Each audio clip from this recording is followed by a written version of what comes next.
Hi guys, so this is part 2 of lesson 2.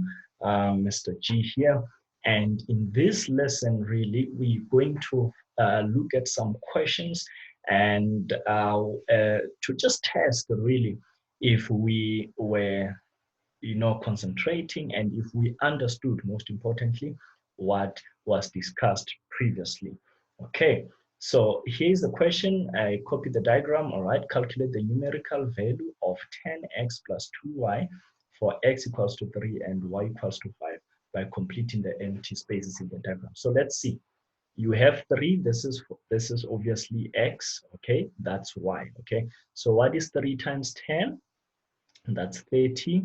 Okay, and then what is 2 times 2? That is 4. And what is the output value? 34. Now here's a question, right? Remember, this thing here is 10x and this thing here is 2y. Okay, what is the output value for the expression 12xy for x equals to 3 and y equals to 2? So let's do that because we have not done that. So let's say 12 times what is x? X is 3. And what is y? Y is 2. This seems to be what? 12 times 3 is 36. 36 times 2, I think that's 72. Yes, that should be it. Otherwise, you can confirm that in your calculator.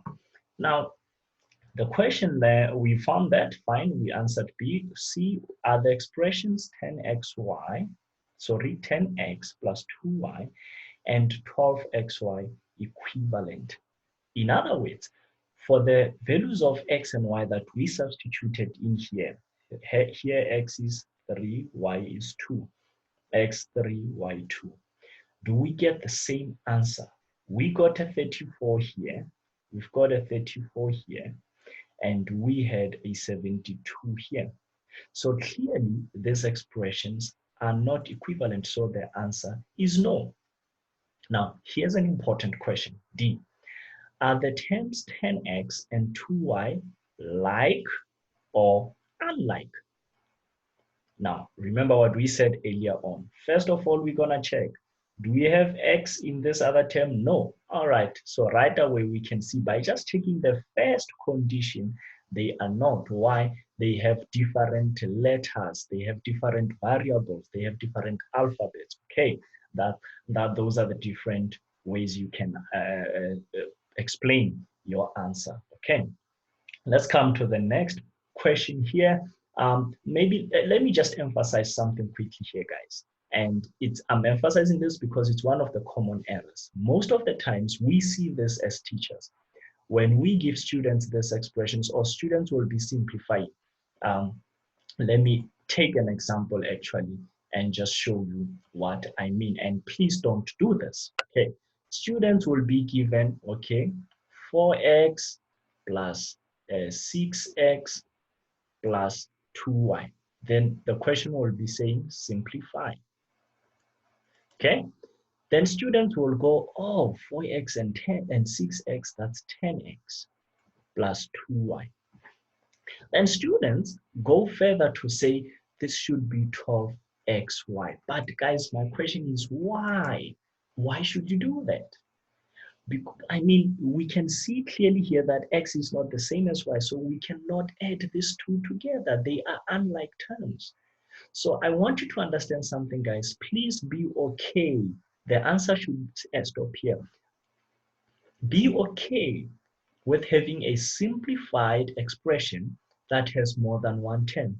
Simplify does not mean you will always end with one term. Even you end with 2 terms or 3 terms, that's still okay, because you must prove to us, you must show that you know what you're doing. So when you leave the answer in this fashion, I'm telling you, you are getting all your marks. The answer does not have to be always one term, okay? I hope you got that, guys. Very, very important for our algebra. 10, which one of the following, so let me erase that before you think, that is the answer, okay? Which of the following algebraic expressions do you think will give the same result? In other words, if we were to, you see they're all expressed in x, in terms of x. So if we were to evaluate all this for the value of x equals to 2, will we get the same result? Let's see. 6 times 2 plus 4 times 2. This is 6 times 2 is 12 plus 4 times 2 is 8. This is 20. Let's see here. 10 times 2 is 20. Let's see what happens here. 10 times 2 squared is 10 times 4, which is 40. What about this one? 9 times 2 plus 2. This is 18 plus 2, which is 20. So we can see that only expression A, B, and D will actually give us the same result. Okay, guys? I hope you got that. And this goes back to what I said in the previous lesson. Terms will actually be like terms if they evaluate to the same number. So in other words, these things are like terms, okay? These things here are like terms, but we can clearly see that 10x squared and 6x plus 4x are not like terms. We can also see that 10x squared plus 10x are not like terms, because when I evaluate this for x equals to 2, I get a different answer from that, okay? I'll leave you to do this one. You can do it. You can pause the video and do this one. But I want us to answer these two questions here, C and D. Are the terms 6x and 4x like or unlike terms? I think I've kind of answered that already. Yes, they are like terms. What about this one? I have already also answered it. They are unlike terms. So what would be your explanation here, guys? Same variable, okay, and same exponent. Here, no, not unlike terms, no.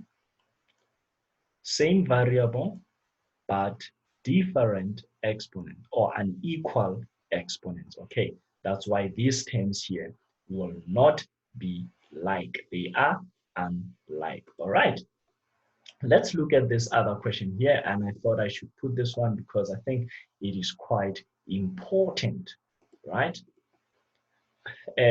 Ashraf and Henry have a disagreement. Your two friends here are debating, and they want to know whether 7x squared y cubed and 301 y cubed x squared are like terms or not. Hendrik thinks they are not.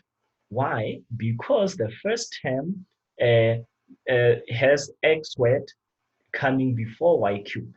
In the second term, y cubed comes before x squared. Can you explain why the argument is not correct? Well, you must tell him, when we look at like terms, the order of variables does not really matter. What is important is, do I have x in both terms? Secondly, does x have equal exponents, same exponents in both terms? Again, we check y. Does y have the same, does y appear in both terms, and does it have the same exponent? If those two things are checked, then this will be like terms. So that is a very important concept that you guys must understand. In other words, if I have 2ab plus 2ba, are these like terms? Yes, they are like terms.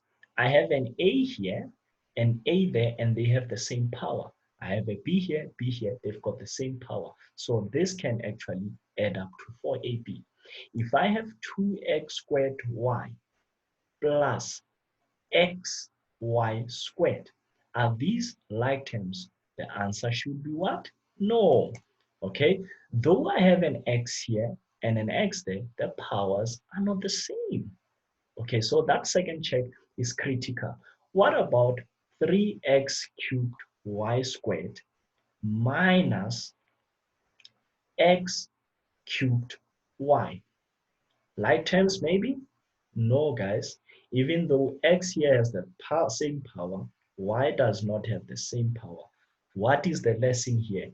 All the variables that are within these two terms should really have the same power. Okay. By the way, guys, let me just check if you are fine with this one. In this expression, 2x minus 2y.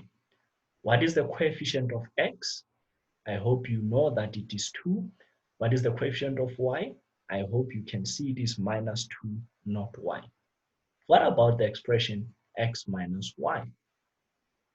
What is this expression in simple English? Well, you can simply say subtract one number from another number.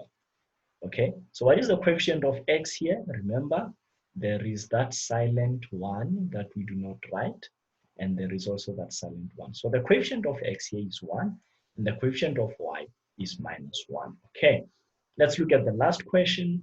Explain why the terms 5abc, okay, and 10ACB and 15CBA are like terms. Why are they like terms? Well, there is an a here to the exponent of 1. There is an a here also to the exponent of 1. There is an a here also to the exponent of 1. B here has the same exponent as the b there and the b there. The same case with C. That is why these terms are said to be like terms. Okay, that's why, because they have the same alphabets, but moreover, those alphabets have exactly the same exponents. Okay, guys, I hope you have had a big idea, clear picture of what like terms are and unlike terms are. And I hope you also now know how to check whether terms are alike or are unlike. You can always try and evaluate for a certain expression. And remember, when you evaluate, using one is a very bad idea. You may try and use two, three, at least use 2 or 3 numbers to check really if expressions are equivalent. In the next video, we are going to wrap up this lesson on algebraic language by looking at the addition and subtraction of like terms. Cheers.